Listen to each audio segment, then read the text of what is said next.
Sebelum saya bagi pada Dr. Ora, ada penonton kita ni, bagaimana jika seseorang tu yang bekerja pada waktu malam seperti security, kerja kilang dan lain-lain, jadi dia tak sempat untuk duduk senyap bermunajat baca Quran.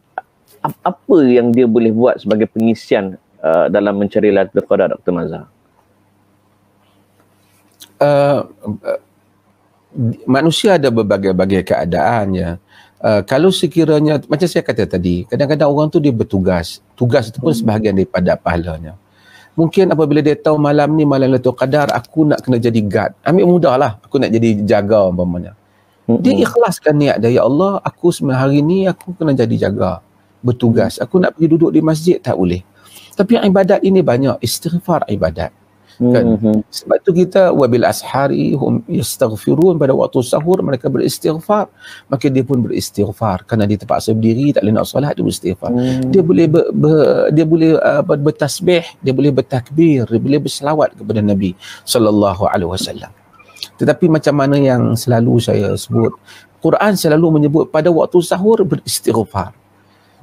Cubalah apa, tapi agama bukan untuk dicuba, tapi laluilah segala pengalaman. Tidak lebih hebat pengalaman seorang yang melazimi istighfar.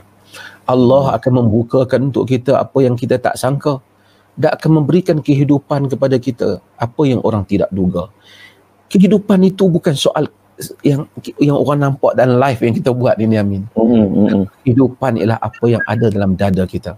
Syekhul Islam Ibn Taymiyah rahimahullahu ta'ala menyatakan, aku bimbang orang yang tidak mendapat syurga di dunia ini, di dadanya, dia tidak mendapat syurga di akhirat pula.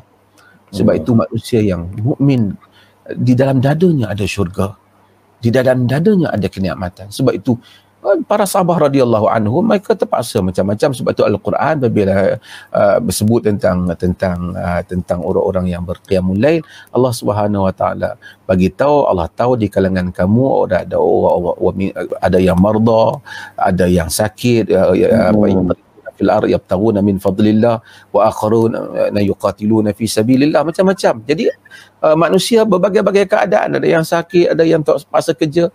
Buat apa yang kita boleh. Yang boleh istighfar, istighfar. Yang boleh baca Quran sambil tunggu ni, baca Quran. Nanti orang dah ada ruang, solat 2 rakaat. Doa. Ramai orang dia fikir kalau malam Lailatul Qadar nak doa saja. Tak apa, boleh.